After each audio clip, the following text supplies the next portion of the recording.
बिस्मिल्लाहिर्रहमानिर्रहीम। अस्सलाम वालेकुम नाज़रीन, मैं हूं आपका मेज़बान कामरान जहाज़। इस शो में मैं आपके लाइव फ़ोन कॉल्स लेता हूं। अगर आपका भी इमिग्रेशन का मसला है, आप भी फ़ोन करके इस प्रोग्राम में हिस्सा ले सकते हैं। प्रोग्राम का नंबर अभी आपकी स्क्रीन के नीचे आ रहा है, 8434751718 पर आप कॉल कर सकते हैं और उम्मीद है कि आपको ऐसी एडवाइस दी जाएगी जो आपके लिए फ़ायदेमंद साबित होगी। नाज़रीन, शुरू करते हैं इस वीक की अपडेट्स के साथ। छोटी सी एक रिकैप है, जो लास्ट वीक मैंने शेयर की थी वो न्यूज़ आज भी मैं आपके साथ शेयर करता हूँ, क्योंकि ये बहुत ही इंपॉर्टेंट है आप सब के लिए। और वो क्या है कि on October the 4th next week home office application fees बढ़ा रही है और तकरीबन ये जो इजाफा है वो है 15 तो लेके 20% होम ऑफिस फीसेस को बढ़ा रही है। सो इसलिए अगर आप कोई एप्लीकेशन सबमिट करना चाहते हैं, चाहे वो हो विजिट वीज़े की एप्लीकेशन, चाहे वो हो स्किल्ड वर्कर वीज़े की एप्लीकेशन, चाहे वो हो कोई भी एप्लीकेशन, मेरी आपसे एडवाइस होगी कोशिश करें कि आजकल आप उसको सबमिट कर दें, चाहे आपके बायोमेट्रिक्स उसके बाद होते हैं। इससे ये कम से कम आपको फ़ायदा ये ज़रूर होगा कि आप जो फ़ीस देंगे वो देंगे पुरानी फ़ीस जो होगी तकरीबन 15 तो लेके 20% कम। नाउ एक और पीस ऑफ इंफॉर्मेशन जो मैं आपके साथ शेयर करना चाहता हूँ और वो ये है कि end of autumn home office ने ये ऐलान किया है कि हम IHS फीस को भी बढ़ाना चाहते हैं। और अभी अगर हम देखें जो IHS फीस है वो है 624 पाउंड्स पर ईयर। अगर आप एक 2.5 साल वीज़े के लिए अप्लाई करते हैं आज, आपको भरनी होगी तकरीबन 1560 पाउंड्स IHS फीस। अब होम ऑफिस क्या कह रही है कि एंड ऑफ ऑटम हम इसको बढ़ा रहे हैं और अगर हम देखें उसको बढ़ा रहे हैं तो 1035 pounds. So you've got to pay now in the future from 624 pounds to 1035 pounds per year. So अगर आप 2.5 साल के वीज़े के लिए अप्लाई करेंगे at the end of autumn, you will pay approximately 2,587 pounds IHS fees और उसके साथ साथ आप पे करेंगे एप्लीकेशन फीस, जो टोटल होगा वो होगा 3,635 pounds 50 pence. So it's a huge increase. तकरीबन 25% IHS फीस को वो बढ़ा रहे हैं। Now, अगर आपका वीज़ा एक्सपायर हो रहा है for example in 1 month, 2 months या even 3 months, in my opinion शायद आपके लिए बेहतर हो कि आप एप्लीकेशन अपनी सबमिट कर दें फौरी तौर पर। और इसकी ये वजह मैं आपको बताता हूँ। होम ऑफिस का अमूमन रूल होता है कि अगर आप कोई एप्लीकेशन सबमिट करते हैं बिफोर 28 डेज एंड अगर कोई आपके पास टाइम पीरियड है, सो फॉर एग्जांपल मेरे पास है 2.5 साल का वीज़ा और मैं अप्लाई करता हूँ 8 या 9 मंथ्स या 10 मंथ्स इन एडवांस, मुझे कोई एडवाइस मिलती है कि नहीं आप फौरी तौर पर अप्लाई कर दें, 6 मंथ्स बाद वो एप्लीकेशन कंसिडर हो जाती है। अब होम ऑफिस क्या करेगी, वो जो 10 मंथ्स मेरे वीज़े पर रहते थे उसको वो ऐड नहीं करेगी। It will only add 1 extra month to my new leave.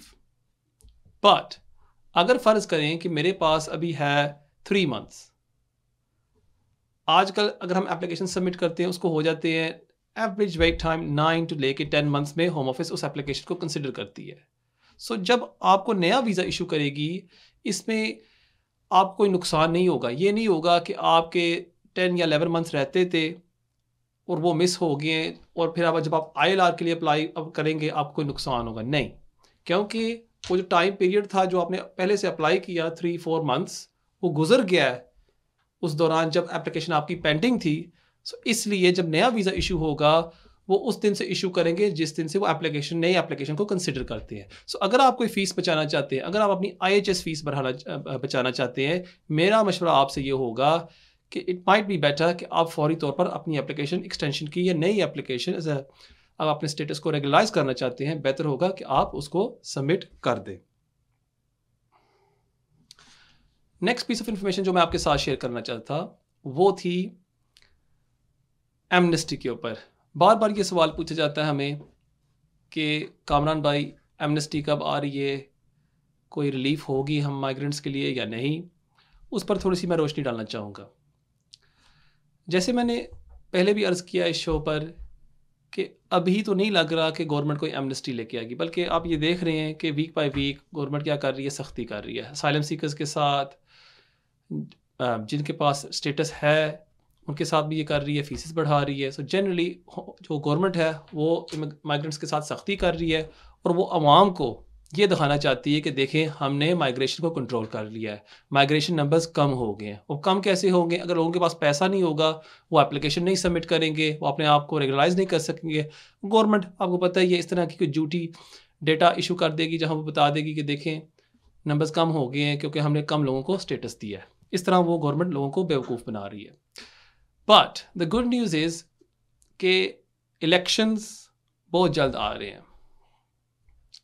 Latest जो इलेक्शंस हो सकते हैं वो है जनवरी 2025। 28 जनवरी 2025 इज़ द लेटेस्ट इलेक्शंस हो सकते हैं यूके में। बट ज़्यादातर इलेक्शंस हमेशा होते हैं गर्मियों में। सो रूमर्स अभी ये कह रहे हैं कि नेक्स्ट मई या जून इलेक्शंस होंगे यहाँ यूके में।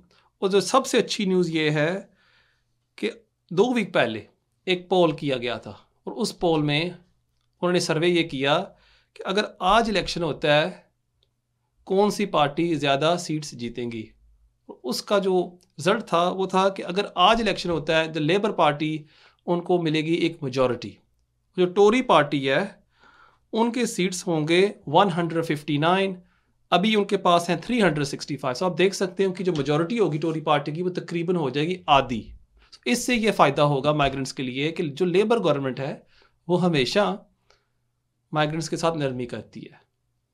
वो हमेशा ये कोशिश करती है कि माइग्रेंट्स को कोई किस्म की रिलीफ मिल सके। वो ये हमेशा करती है कि जो गरीब हैं उनको फ़ायदा हो। वो ये करती है कि जो जिन लोगों को बेनिफिट्स की ज़रूरत है उनको बेनिफिट्स के राइट्स मिले। ज़्यादातर हमने देखा है पिछले 10, 11, 12 सालों में यहाँ यूके में कि जो लोग बेनिफिट्स पर थे उनके बेनिफिट्स पर बंद कर दिए गए हैं, और उनके साथ बहुत सख्ती की गई है। सो ये भी एक अच्छी रिलीफ होगी आवाम के लिए। सो माई मेन मैसेज आज ये आप सबके लिए है कि अगर आपके पास स्टेटस नहीं है, हिम्मत ना हारें, बहुत जल्द चीज़ें चेंज हो रही हैं। जैसे ही इलेक्शंस हो जाएंगे मुझे पूरा यकीन है कि माइग्रेंट्स के लिए एक रिलीफ आएगी जहां उनके लिए आसानी होगी वो अपना स्टेटस रेगुलराइज कर सके। सो याद रखें ये बात कि जब लास्ट एमनेस्टी आई थी 2006 में वो भी लेबर गवर्नमेंट लेके आई थी। सो उम्मीद है कि इस किस्म की कोई रिलीफ आएगी इन द नियर फ्यूचर। नाज़रीन एक कॉलर वेट कर रहे हैं, देखते हैं हमारे पहले कॉलर कौन है। हेलो। हेलो, अस्सलाम वालेकुम। वालेकुम सलाम। कामरान भाई कैसे हैं आप? ठीक ठाक जी हैं? शुक्र अल्लाह का मेरे भाई, आप ठीक हैं? अल्लाह का शुक्र। कामरान भाई इंफॉर्मेशन चाहिए थी मुझे, जी जी जरा उसका आप डिटेल में जवाब दीजिएगा। मैंने असाइलम किया था, असाइलम रिफ्यूज हो गया था, कोई एप्लीकेशन नहीं थी होम ऑफिस में पेंडिंग। एकदम अचानक अभी हमें इस मुल्क में 6 साल भी नहीं हुए थे, सेक्शन 120 का लेटर आता है। उसके जवाब में उन्होंने मुझे लिखा कि आप असाइलम के बारे में कुछ नहीं कह सकते, अगर आप प्राइवेट एंड फैमिली लाइफ पे वीजा लेना चाहते हैं तो इस लेटर का जवाब दे दें। ठीक है। उस लेटर का मैंने जवाब 2022 में दिया, अगस्त में। ठीक है। उसके 2-3 महीने बाद जो है ना उन्होंने मुझे बायोमेट्रिक्स का लेटर भेज दिया। ठीक है। अब 1 साल 2 महीने हुए हैं एप्लीकेशन किए हुए, और सवाल मेरा ये है कि अब मेरे 3 बच्चों को इधर 7 साल भी होने वाले हैं। Okay.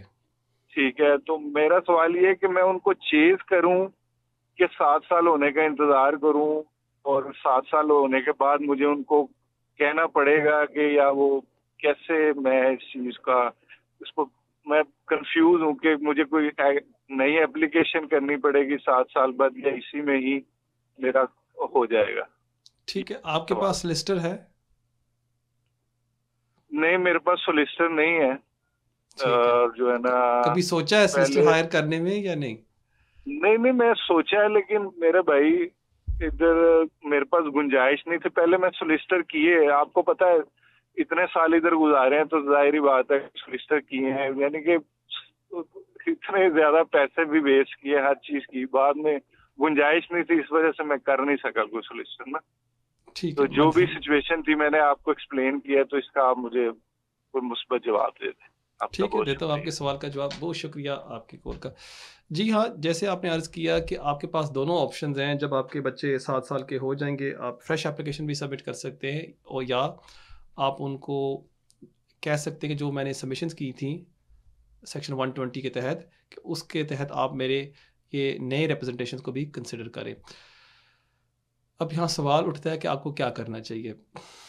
It's difficult one, but in my opinion best चीज़ ये होगी कि जब आपके बच्चे 7 साल के हो जाएं, आप उनको एक रिप्रेजेंटेशन भेजें जहाँ आपको एक्सप्लेन करें कि मेरे सर्कमस्टांसेस अब चेंज होंगे। मैंने 2 साल पहले आपको ये सबमिशंस भेजी थी, अभी तक आपने कंसिडर नहीं की, ये भी नहीं है, इनको कंसिडर करें ऑल टुगेदर एंड प्लीज़ मेरे एप्लीकेशन को एक्सपर्टाइट करें। इसकी वजह ये है कि मैं समझता हूँ कि अगर आप फ्रेश एप्लीकेशन सबमिट करते हैं, उसमें काफ़ी टाइम लग सकता है, आपको फ़ीस भी माफ़ करवानी होगी, फिर उसके बाद एप्लीकेशन सबमिट करेंगे, बायोमेट्रिक्स करेंगे, और काफ़ी टाइम लग सकता है। यहाँ क्योंकि ये अभी तक पेंडिंग है, साल से ज़्यादा हो गया है, मुझे पूरी उम्मीद है कि जैसे ही आपके बच्चे 7 साल के हो जाएंगे, होम ऑफिस आपके एप्लीकेशन को कंसिडर कर देगी। बहुत शुक्रिया आपके कॉल का। नाज़रीन, देखते हैं हमारे अगले कॉलर कौन है। हेलो, यू लाइव वन है। वालेकुम सलाम। कामरान भाई, बस मेरा एक सवाल था, अब थोड़ा सा सुन लें आप, अगर मुझे जवाब दे दें। मैंने नेशनलिटी अप्लाई करनी है, ये 2-3 वीक में मैंने एप्लीकेशन सबमिट करनी है। बेसिकली मेरी ना हिस्ट्री थी टॉइक की, 2013 अगस्त में मैंने किया था, और 28 सितंबर 2013 को मैंने वो एप्लीकेशन डाली थी। तो बाद में 14 में कॉलेज ने अपना रिस्पॉन्सर विड्रॉ किया, लेकिन होम ऑफिस ने मुझे कोई एलिगेशन नहीं की, मुझे 60 डे का कटे लेटर भेज दिया। उस पर फिर मैंने आइल्स करके वीजा अप्लाई किया दोबारा Tier 4। तो फिर थोड़ा सा मुझे जल्दी बोल रहे होम हो। और ऑफिस ने मुझे इंटरव्यू पे बुलाया, तो इंटरव्यू पे उन्होंने मुझे सवाल वगैरह पूछे हैं, तो उसके बाद ठीक है, उन्होंने मुझे वीजा ग्रांट कर दिया। तो मैंने ऐसे अप्लाई की, उसके अंदर जो आया हुआ है वो ये आया हुआ कि इसका टॉइक क्वेश्चनेबल था, और इसको हमने इंटरव्यू पे बुलाया, और इसका इंटरव्यू क्रेडिबल था, तो दैट टॉइक फ्लैग इज क्लोज। तो मैं अब नेशनलिटी की एप्लीकेशन अप्लाई करूँ, मुझे कवर लेटर में कुछ टॉइक के बारे में मेंशन करना चाहिए कि नहीं? क्योंकि मेरे पास रिफ्यूजी सेटलमेंट है, मुझे कभी भी टॉइक की वजह से होम ऑफिस ने कभी भी रिफ्यूज नहीं किया। तो आप क्या मशवरा देते हैं कि मुझे कवर लेटर में कुछ टॉइक के बारे में मेंशन करना चाहिए कि वो मैं टॉइक क्वेश्चनेबल है? प्लीज गाइड कर दें, थैंक यू। आप थोड़ा सा और जल्दी बोल सकते हैं। हेलो। बोला तो हूँ जल्दी सर जी। अच्छा भैया, इससे ज़्यादा जल्दी बोल सकते हैं, तेज़ या नहीं? ठीक है, नहीं, आपको समझ नहीं आई? आइए आइए, मैं देता हूँ आपके सवाल का। बहुत स्पीड के साथ आपने किया, माशाल्लाह। मुझे ना बड़ा फ़ख्र था कि आप इतनी तेज़ी से बोले हैं। इसका तो एक वर्ल्ड रिकॉर्ड मिलना चाहिए आपको। ठीक है, मैं देता हूँ आपके सवाल का जवाब। बहुत शुक्रिया। आपने खुद ही कहा। देता हूँ आपके सवाल का जवाब। बहुत शुक्रिया आपके कॉल का। मैंने कभी भी नहीं किसी को कहा कि जल्दी से बोलें, आराम के साथ, सुकून के साथ अपना सवाल पूछा करें। इसमें हमारे पास बहुत टाइम होता है, ऐसा नहीं है कि मैं आपको रश करता हूँ। Don't worry about that. देखिए, जहाँ तक आपका ये सवाल है कि आप लॉन्ग रेजिडेंस के लिए अप्लाई करना चाहते हैं, आपको टॉइक का जिक्र करना चाहिए या नहीं, इट डिपेंड्स। पहली बात तो ये है, आपने मेक श्योर करना है कि आपके 10 सालों में कोई ब्रेक नहीं है। That's the first and most important thing. आप ये चेक करें कि अगर कोई ब्रेक है, प्लीज़ कंसल्ट अ सोलिसिटर। अगर कोई ब्रेक नहीं है, फिर मुझे ऐसा नहीं लगता कि होम ऑफिस आपके एप्लीकेशन को रिफ्यूज़ कर देगी। उम्मीद है कि वो ग्रांट कर देगी। अब जहाँ तक ये बात है कि आपके ख़िलाफ़ था एक क्वेश्चनेबल टॉइक एलिगेशन, अगर उसके बावजूद होम ऑफिस ने आपको वीज़ा इशू कर दिया है, फिर मुझे नहीं लगता कि होम ऑफिस आपके ILR एप्लीकेशन को रिफ्यूज़ करेगी या आपको कोई मसला करेगी आपके साथ। पर इट वुड बी बेस्ट कि अगर आप उसका जिक्र कर दें कि ये था मेरे केस में, this has now been addressed, you can refer to relevant guidance, relevant legislation. उसका एक कवर लेटर तैयार करके आप अपने एप्लीकेशन के साथ सबमिट कर दें। मुझे पूरी उम्मीद है कि होम ऑफिस आपको ILR इशू कर देगी। थोड़ा सा ये केस आपका कॉम्प्लेक्स है, आई वुड एडवाइस कि ये केस आप सोलिसिटर के थ्रू सबमिट करें। ठीक है मेरे भाई, बहुत शुक्रिया आपके कॉल का। नाजरीन, देखते हैं हमारे अगले कॉलर कौन है। हेलो, यू लाइव ऑन है। अस्सलाम वालेकुम कामरान सर। वालेकुम सलाम। सर, पहले तो आपका बहुत बहुत शुक्रिया, आपका ये programme. Thank you sir, thank you. जब मैं 2 ईयर से मैं देखता हूँ आपका प्रोग्राम और लाइक अच्छा, भी करता हूँ। आपको क्या अच्छा लगता है इस प्रोग्राम में, ये बताएं। आपको माशाल्लाह बहुत अच्छा एडवाइस देते हैं और डायरेक्ट जनरल एडवाइस दे तो इंसान दिल खुश होता है। Thank you so much, thank you. कोशिश तो यही तो होती है। मैंने फर्स्ट टाइम कॉल कर दिया सर आपको। जी जी तो मैं यहाँ पे स्पोर्ट्स वीज़ा पे हूँ, जी जी सेल्फ एम्प्लॉय है मेरा वर्क, और मैं सब कुछ टैक्स वगैरह भी अच्छा देता हूँ, ठीक है। और बेनिफिट वगैरह मैं नहीं लेता हूँ, नहीं लिया अभी ठीक तक। है। तो मैं अपना अम्मी को स्पॉन्सर कर सकता हूँ या नहीं कर सकता हूँ? विजिट वीज़े के लिए करना चाहते हैं? जी, विजिट के लिए करना चाहते हैं? यस यस, विजिट के लिए। ठीक है, मैं देता हूँ आपके सवाल का जवाब। बहुत शुक्रिया आपके कॉल का। जी हाँ, बिल्कुल, आप कर सकते हैं, अपने मदर को आप स्पॉन्सर कर सकते हैं विजिट वीज़े के लिए। अगर आपके पास 2.5 साल का वीज़ा है, या आपके पास ILR है, या आप ब्रिटिश भी है, इन तीनों सूरत हाल में आप अपने पेरेंट्स को स्पॉन्सर कर सकते हैं for visit visa. But main चीज़ ये होती है, जब होम ऑफिस कोई भी एप्लीकेशन कंसिडर करती है फ्रॉम ओवरसीज़ विजिट वीज़े के लिए, चाहे वो हो पाकिस्तान से, इंडिया से, बांग्लादेश से, वो ये देखती है जो एप्लीकेंट है, जो अप्लाई कर रहा है ओवरसीज से, उसके क्या टाइज़ है। अगर हम उसको वीज़ा दे देते हैं, उसके होम कंट्री में उसके क्या टाइज़ हैं, वो जो शख्स है वो वापस जाएगा at the end of the visit या नहीं, वो ये चीज़ देखते हैं। उसके लिए वो देखते हैं कि आपके फाइनेंशियल सर्कमस्टांसेस क्या है। सो इसलिए जो ऑब्जेक्शन स्पॉन्सर की तरफ से नहीं होती, 99.99% ऑब्जेक्शन होती है एप्लीकेंट की तरफ से कि आपकी जो टाइज है वो स्ट्रांग नहीं है, इसलिए हम आपको वीज़ा नहीं इशू करेंगे। अगर हम कर देंगे आप वापस नहीं जाएंगे। सो इसलिए एप्लीकेशन सबमिट करने से पहले ये मेक श्योर कर लें कि जो आपकी एविडेंस है वो सही है, और फिर जाके वो एप्लीकेशन आप सबमिट करें। बहुत शुक्रिया आपकी कॉल का। नाजरीन, देखते हैं हमारे अगले कॉलर कौन है। Hello Hello. Hello, you live on air. Hello. Good evening, Kamranji. How's you? Very well, very well, very well. How are you? I'm good. So, मेरा question ये था, I live in the States, and Right. if I have to visit there on tourist visa, what's the process? Right. So do you have a green card, I assume? Sorry? Do you have a green card? Yes, I am a PR here. Okay, right. I'll endeavor to answer that question. Thank you for your call. All right. Right. Thank- So thank you. Thank you. You're welcome. So we have our lovely friend from the US who has called and asked they would like to visit the UK. I can only wonder why. Now, if you are a green card holder, you will have to apply for a visit visa. Now, again, as I was alluding to previously, my previous question, it tends to be the case that you've got to justify what ties you have in the country of your residence, the country where your home is. Now, given that you've got a green card, I wouldn't expect there to be any problems in you applying, provided that you can substantiate the evidence that you've got a green card, you've got ties there, you've got a home, a job, savings, whatever that may be, provided you can document that and then give plausible reasons for your visit to the UK, I would fully expect the Home Office to grant you a visit visa. If you need further information, feel free to contact me at any time. नाज़रीन, देखते हैं हमारे अगले caller कौन है। Hello hello hello, you're live on air. Hello hello, Kamran साहब। you're live on air. जी जी जी, फरमाइए मेरे भाई। जी अस्सलाम अस्सलाम वालेकुम। वालेकुम, क्या हाल है? ठीक है आप? वालेकुम सलाम, मैं ठीक हूँ, आप ठीक हैं? जी अल्हम्दुलिल्लाह। थोड़ा सा सवाल था, दो सवाल पूछने थे कामरान साहब। जी जी, पूछें।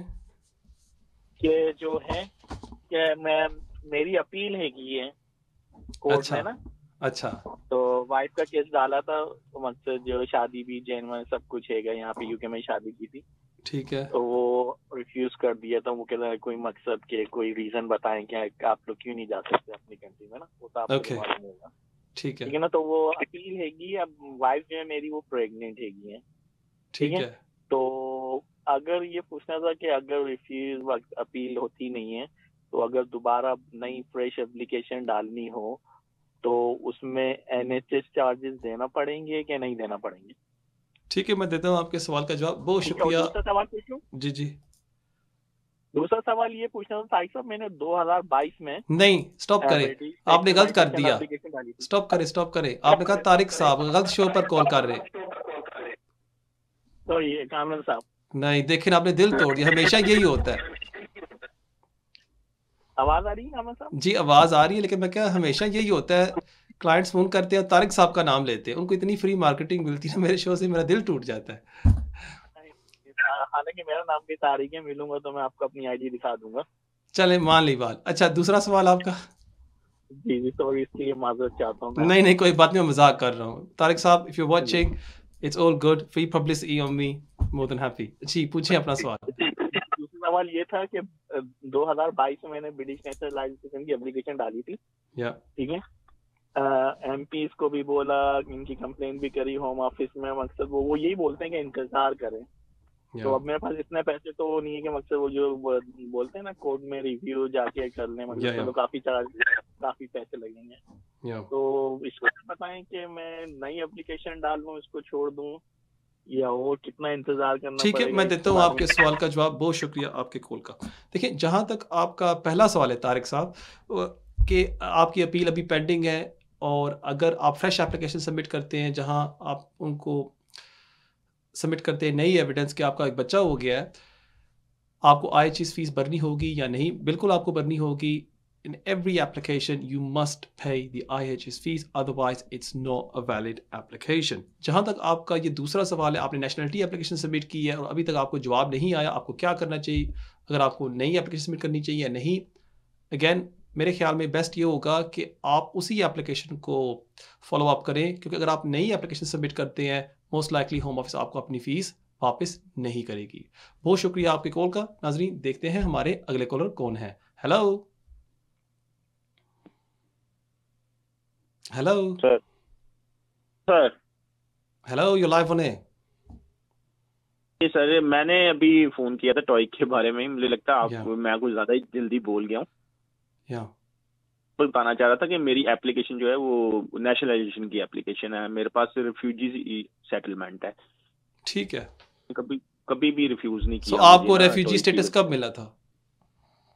17 मार्च में, और उससे पहले मैं फिर भी आपने जवाब नहीं। देखे ना, बहुत जल्दी बोल रहे हैं। 17 मार्च कौन से साल में आपको मिला था? 2017 में आपको मिला था। ठीक है, सो मार्च 2017 you got your asylum granted, correct? उसके बाद मेरा उससे पहले स्टूडेंट वीजा था, उस टाइम मुझे इन्होंने इंटरव्यू पे बुलाया था। होम ऑफिस ने उससे पहले जो वीजा कटेल कर दिया था कॉलेज ने, लेकिन होम ऑफिस ने मुझे 60 डेज का लेटर दिया था, टॉय की वजह से एलिगेशन नहीं लगाई थी। इंटरव्यू पे गया। On what basis, sorry, on what basis did you get granted ILR? Long residence or asylum? Refugee. Did you have 3C leave throughout the 10-year period? Yes or no?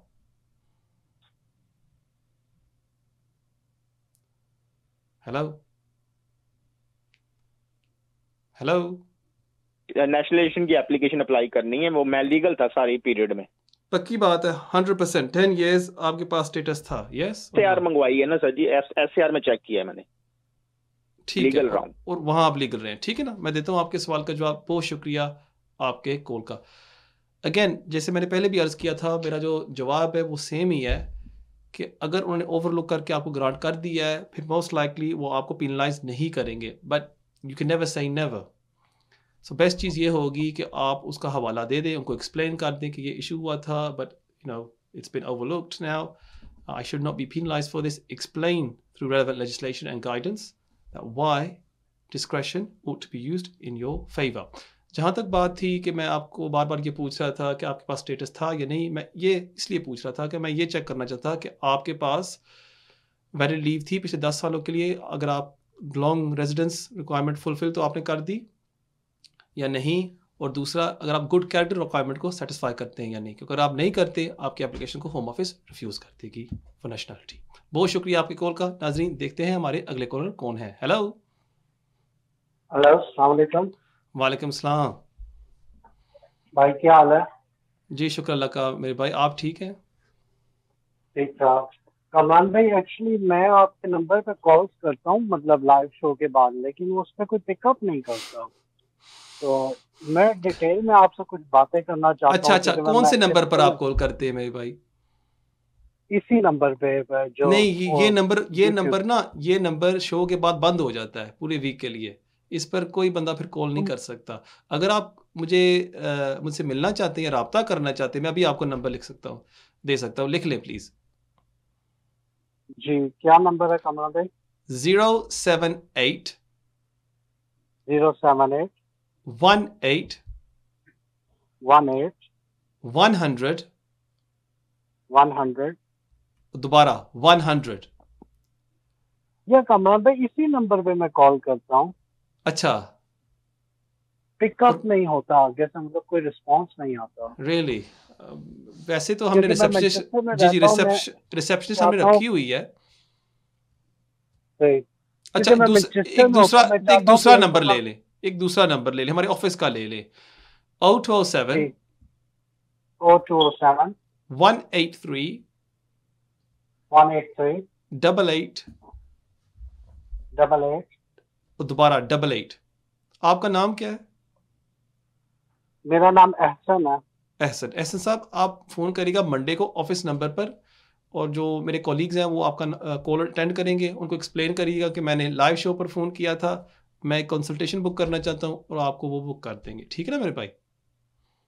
ठीक है कानून भाई। Very sorry फिर about that. Sorry sorry, एक question है। मैं चाह रहा था कि पहले मैं फोन पे आपको डिटेल में मतलब हम कर लें तो फिर मैं आ जाऊं, मतलब मैं फोन ठीक पे है, भी बुक करने के लिए तैयार हूं। आप कर सकते हैं, बिल्कुल कर सकते हैं, टेलीफोन कंसल्टेशन भी बुक कर सकते हैं। आप एक दफ़ा प्लीज़ फ़ोन कर लें मंडे को, इंशाल्लाह वो आपको बुक कर देंगे। ठीक है ना मेरे भाई? वेरी सॉरी अबाउट दैट कि आप कोशिश कर रहे थैंक हैं, यू मैं सर। ना अपोलोजाइज ना करता हूँ, that's fine. But thank you for ना ना calling. That's fine, that's fine. Thank you thank sir, you all the ma'am, best, thank you. अस्सलाम वालेकुम। Yes bye bye. Very sorry जो बैन भाई इस प्रोग्राम को देख रहे हैं, अगर आप कॉल करने की कोशिश कर रहे हैं और आपको मौका नहीं मिलता बात करने के लिए, या अगर आप हमारे ऑफिस नंबर पर फ़ोन कर रहे हैं, हम अटेंड नहीं करते, I am very sorry about that. Best चीज़ ये होगी कि अगर आप हमारे रिसेप्शन नंबर पर फ़ोन कर लिया करें, 078 18 100 100, या हमारे ऑफिस पर भी आप कर सकते हैं 0207 183 8888। Office hours are 9 to 5 Monday to Friday. और अगर आप ईमेल करना चाहते हैं, आप हमें ईमेल भी कर सकते हैं, kejaz@me.com। नाज़रीन, देखते हैं हमारे अगले कॉलर कौन है। हेलो। जी अस्सलाम वालेकुम कामरान भाई। वालेकुम सलाम। कामरान भाई क्या हाल है? ठीक है कामरान भाई, जी मेरा शुक्र अल्लाह का। 2-3 क्वेश्चन है, प्लीज जी जी, काइंडली आप तफसील से थोड़ा जवाब दे दें, नोट लिख लें ताकि काफी ज्यादा लोगों को ना हेल्प हो जाएगी, क्योंकि मैं सेम सिचुएशन में आपका प्रोग्राम देखता हूँ, काफी ज्यादा लोगों के लेकिन ज़्यादा हेल्प डिप्रेशन किसको होते हैं। होगी, आपको होगी या लोगों को होगी? सर मुझे वो नहीं मुझे हाँ, होगी, ये लेकिन कहना मैं फिर ठीक आपका है। शुक्रिया भी अदा करूंगा ताकि चले ठीक है, आप जो काम कर रहे हैं वो अल्लाह ताला आपको इसका अजर देगा फिर आप ये इंशाअल्लाह। करिएगा फिर और कि दुआ। इसको, फिर आप ये करिएगा कि अगर आपको इन सवालों के जवाब मिल जाए ना, फिर आप 10 जी जी, पौंड एक मस्जिद में डाल दीजिएगा। डाल देंगे? Thank you so much sir, मैं प्रॉमिस करता हूँ आपसे, मैं चले, आपके नाम पे 10 साउंड डालूंगा इंशाल्लाह। चलो प्लीज नेक्स्ट फ्राइडे ठीक है, नोट लिख पूछें। लें सर। दो, हाँ सर, मैं आया था 2010 में स्टूडेंट वीजे के ऊपर इस कंट्री में ना, ठीक है, तो 7 ईयर में स्टूडेंट रहा, फिर ओवरस्टे हो गया सर मैं। ओके, ठीक है, और फिर मैंने सर एक यूरोपियन के साथ शादी की, और शादी अभी केस मेरा चल रहा था होम ऑफिस में, तो वो मुझे छोड़कर चली गई लड़की ना, अच्छा, डिवोर्स हो गई। और सर मैंने एक वकील के साथ, और फिर सर इसके दरमियान क्या हुआ कि मुझे होम ऑफिस ने ना बुला लिया और मुझे साइनों पे लगा दिया। फिर मैंने सर उधर ना असाइलम ले लिया होम ऑफिस में ना, ठीक तो है, सर मेरा असाइलम चल रहा था, 2 साल पहले कंप्लीट हो गए हैं, अभी फिर 2 साल का उन्होंने मुझे फिर कार्ड सेंड किया, ARC कार्ड ना। या ठीक है सर, और सर मैंने एक वकील से मशवरा किया था, उसने कहा था कि आपको ना असाइलम नहीं था करना चाहिए, आपको 2 रूट्स करने चाहिए थे, कौन जिनमें से था बताएं? रिटेन राइट टू रेजिडेंस का, और यहाँ डोमेस्टिक वायलेंस में आपको जाना चाहिए था। क्या सर वाकई ये मुझे करने चाहिए थे, असाइलम नहीं था करना चाहिए? और दूसरे नंबर पर सर मेरा क्वेश्चन ये है कि मुझे कितना टाइम और लग सकता है कि मैं इंतजार कर रहा हूँ? और सर मेरा जेन्युइन केसेस है असाइलम के, जो मैंने सबमिट डॉक्यूमेंट करवाए थे वो मेरी जेन्युइन है सारे, उसमें कोई वो नहीं है। और सर मेरा एक और सवाल है, क्या वैसे मुझे इस कंट्री में ऑलमोस्ट 13-14 ईयर हो गए हैं, क्या इस पॉसिबल कि मेरा कोई और रूट बन सकता है सर? ठीक है। अच्छा, मेरा आपसे एक सवाल है, जिस सोलिसिटर से आपने कंसल्ट किया था और उसने कहा कि आपको डालना चाहिए था रिटेन राइट या डोमेस्टिक वायलेंस, उसने फिर आपके लिए क्यों नहीं किया? सर वो मैंने सिंपल आंसर। सॉलिसिटर सर एक मिनट, वो मुझे एक और सॉलिसिटर थे, वो ब्रैडफोर्ड में होते हैं, और उन्होंने मुझे बताया था कि आपको ये केस वो सोलिसिटर तो नहीं है जो यूट्यूब पर वीडियोस बनाते हैं? जी सर वही है, यूट्यूब वो ब्रैडफोर्ड में होते हैं। ठीक है, ओके, जी ठीक है, और वो सर उन्होंने मुझे कहा था कि क्योंकि मैंने उनको पे किया था 30 पाउंड, तो उनको मैंने फोन कंसल्टेंसी ली थी, तो उनसे फिर मेरे फोन पे बात हुई थी, मैंने अपनी सारी सिचुएशन बताई थी, उन्होंने बोला था कि आपके ये 2 केस बनते थे। तो फिर मैंने अपने दोबारा वकील के पास आके उनसे ये कहा कि मेरे ये केस बनते थे, तो उन्होंने मुझे कहा कि आपका ये केस नहीं था बनता। मैंने कहा कि उन्होंने मुझे एक्सप्लेन किया, लेकिन मुझे कुछ समझ नहीं आया। Let me ask you a question, right? जी। EU नेशनल के साथ आपने शादी की, करेक्ट? जी सर, EU राइट, शादी की। शादी कब की?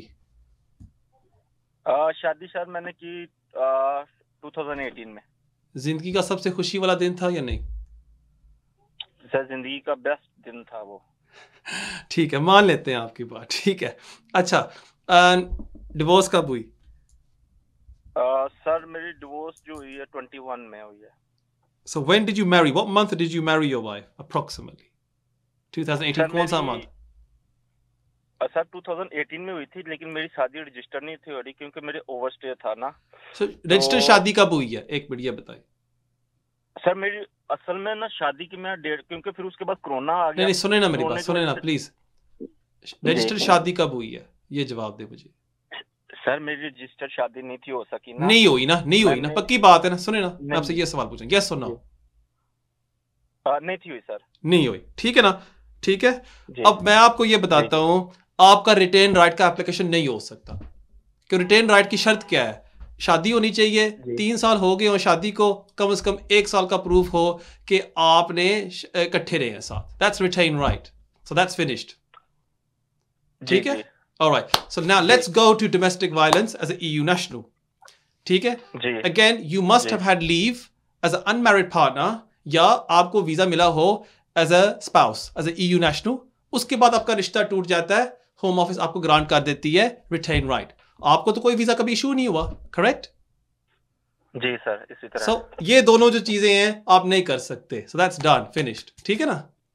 Now let's go to your second question, जो था कि आपका जो असाइलम है वो अभी तक पेंडिंग है, कितना टाइम लग सकता है? It can be any time, so it can be 2 साल और लग सकते हैं, 3 साल भी लग सकते हैं, लेकिन कब से आपका ये पेंडिंग है एप्लीकेशन असाइलम का? सर मैं 2021 में मेरी जब डिवोर्स हुई थी ना। ठीक है, यानी इस्लामिक डिवोर्स हुई थी भाई, इस्लामिक डिवोर्स हुई थी ना या नहीं? जी इस्लामिक डिवोर्स, या ऑलराइट। सो आपकी जो क्या नाम है असाइलम आपने 2021 में किया, ठीक है ना? जी सर, ठीक है। सो अभी 2 साल हो गए जी। बिल्कुल आपके सोलिसिटर को उसको पुश करना चाहिए होम ऑफिस को कि प्लीज इस एप्लीकेशन को एक्सपेडाइट करें, ठीक है ना? जी सो मैंने उनसे ये कहा था, लेकिन जी नहीं, उसको दोबारा करें, दोबारा प्रेशर डालें होम ऑफिस को, और इंशाल्लाह उम्मीद है कि होम ऑफिस उसको कर देगी। जहां तक आपका जो तीसरा सवाल है कि आपके पास कोई और रूट है या नहीं, इन थ्योरी यस, आपके पास एक रूट है जहां अगर आपके पास 20 साल से कम आपको है यहाँ रहते हुए, होम ऑफिस आपको वीजा इशू कर सकती है, बट वहां बहुत ही कम % होता है कि आपको होम ऑफिस वीजा इशू कर देती है, क्योंकि आपकी असाइलम आपने दर्ज की हुई है, आपने 2 साल अभी वेट कर रहे हैं। मेरी एडवाइस आपसे ये होगी कि उसको भी परस्यू करें। अगर उसमें बात नहीं बनती, फिर ये तीसरी ऑप्शन तो आपके पास ऑलरेडी है ना। ठीक है जी सर, ठीक है, आपको तीनों सवालों के जवाब मिल गए। अब आपने 10 पाउंड मस्जिद में डालने हैं, ठीक है ना? मैंने तो आपसे पैसे नहीं लिए कंसल्टेशन के, सो आपने डालने हैं, ठीक है ना? Sir thank you so much sir. मैं यकीन जाने आपकी वीडियो देखता हूँ, शेयर भी करता हूँ, और मुझे यकीन जाने की इस बात की बहुत ज्यादा खुशी है कि आप ये एक नेकी का काम कर रहे हैं। यकीन कर रहे हैं, नहीं तो दूसरे लोग चार्ज करते हैं। मैंने चार्ज करके, मैंने आपको बताया, मैंने पे किया है इसके लिए। चलो कोई बात नहीं, वो भी अपनी रोजी कमा रहे हैं, वो भी एक सर्विस दे रहे हैं। हम उनको भी दुआ करते हैं कि अल्लाह ताला उनको भी उनके रिज्क में और बरकत दे, उनको भी अल्लाह ताला और दे। बट आप मेरे लिए भी दुआ करते रहे। जी हाँ, फिर उन्होंने मुझसे पैसे भी लिए और मुझे कोई बात नहीं, मैं भी पैसे लेता हूँ, कोई बात नहीं। लेकिन इंशाल्लाह आपको अपने सवालों के जवाब मिल गए हैं। आप अपने सोलिसिटर से बात करें और उम्मीद है कि एक दिन आपको ज़रूर वीज़ा मिलेगा, और जब मिलेगा हमारे साथ ज़रूर शेयर करिएगा अपनी सक्सेस स्टोरी। ठीक है, बहुत शुक्रिया आपके कॉल का, thank you so much guys. नाजरीन, देखते हैं हमारे अगले कॉलर कौन है। हेलो हेलो, अस्सलाम वालेकुम भाईजान। वालेकुम सलाम, क्या हाल है मेरे भाई? ठीक है जी भाई साहब, ठीक ठाक। भाई साहब एक सवाल पूछना है आपसे। जी पूछें। जी, असल में वो मुझे वीज़ा मिला था 2021 में, और 2.5 साल का वीज़ा मिला था leave to remain 10 year route के ऊपर, और मेरा जो डिसीजन लेटर उसके ऊपर लिखा हुआ था प्राइवेट लाइफ रूल के ऊपर, उन्होंने मुझे ग्रांट किया है। ठीक है, तो मुझे अभी यूके में 12 साल हो गए टोटल। तो अभी मेरी जो नेक्स्ट मंथ है वो एक्सटेंशन ड्यू है। तो मैं ये कह रहा हूँ कि आया कि दोबारा जब वो एक्सटेंशन टाइम के ऊपर मेरे वो एक्सेप्शनल सर्कमस्टांसेस वो दोबारा देखेंगे, या प्राइवेट लाइफ आईसी के मुताबिक वो एज इट इज मुझे वो एक्सटेंशन ग्रांट दे देंगे। मैंने आपका ये जवाब पिछली वीक भी दिया था, आपने सुना नहीं था?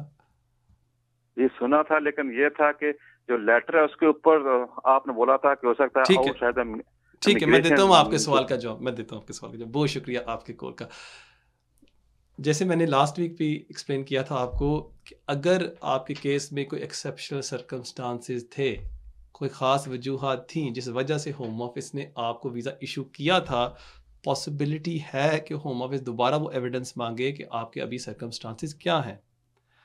अगर होम ऑफिस ने वैसे ही आपको वीज़ा इशू कर दिया है, for example under the private life rule, कि आपको यहाँ हो गए 12-13 साल, उस बेस पर हम आपको वीज़ा इशू कर रहे हैं क्योंकि आप इस वीज़े के हकदार हैं, फिर तो होम ऑफिस आपको बड़े आराम के साथ वो वीज़ा इशू कर देगी।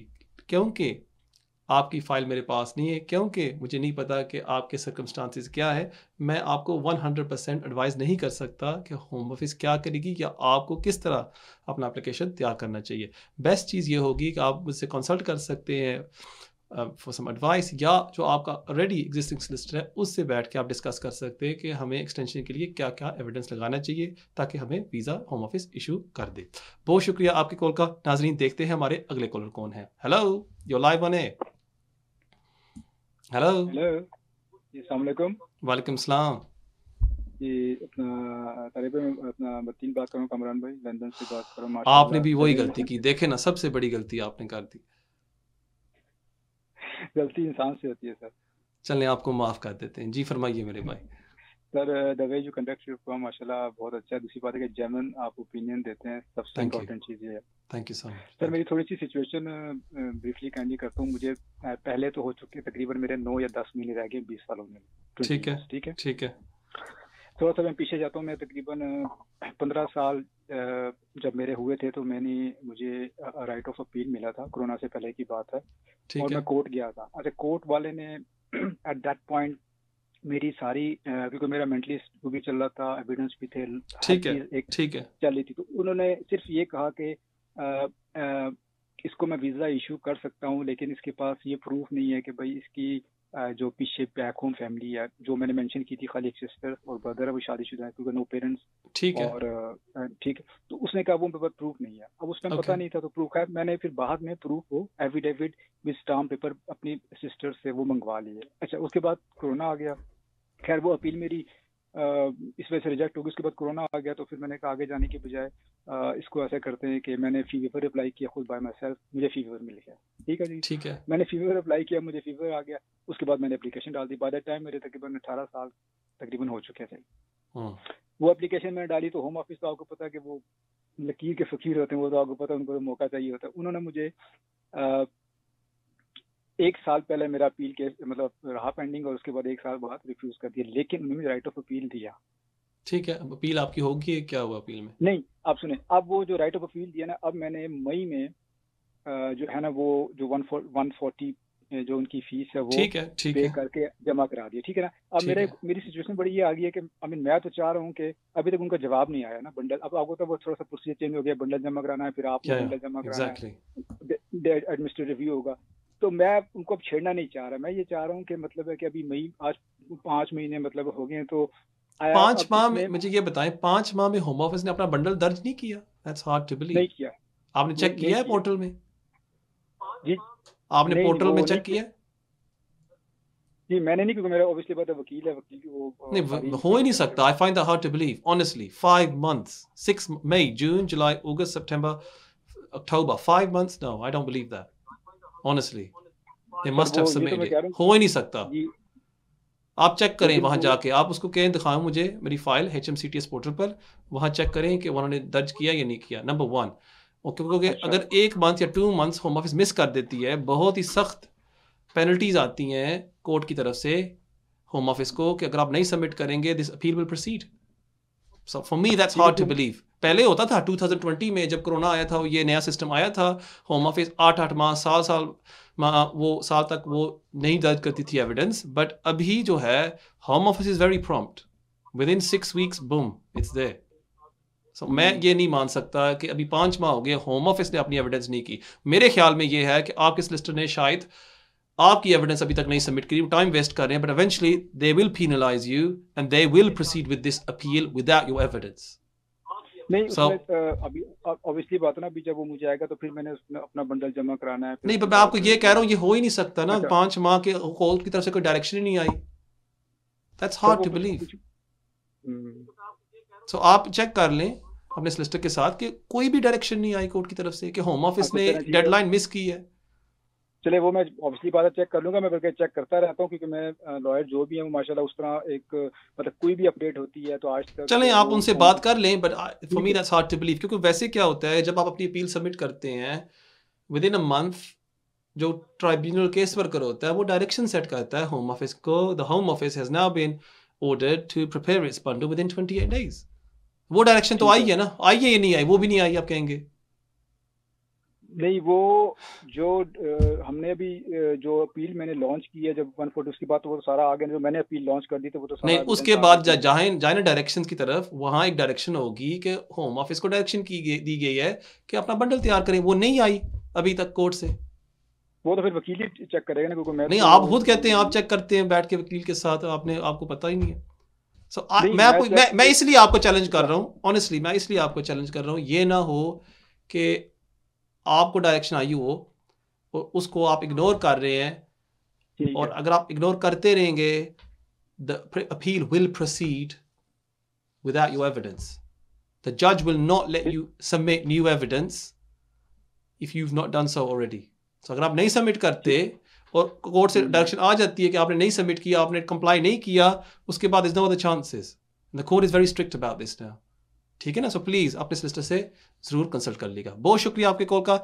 नाज़रीन, ये था हमारा आखिरी कॉल आज के प्रोग्राम के लिए. हमेशा की तरह उम्मीद है कि आपको ये प्रोग्राम पसंद आया होगा. आप सबसे रिक्वेस्ट है कि प्लीज़ इस प्रोग्राम को लाइक करें, शेयर करें, ताकि हम ज़्यादा से ज़्यादा लोगों को फ़ायदा पहुँचा सकें.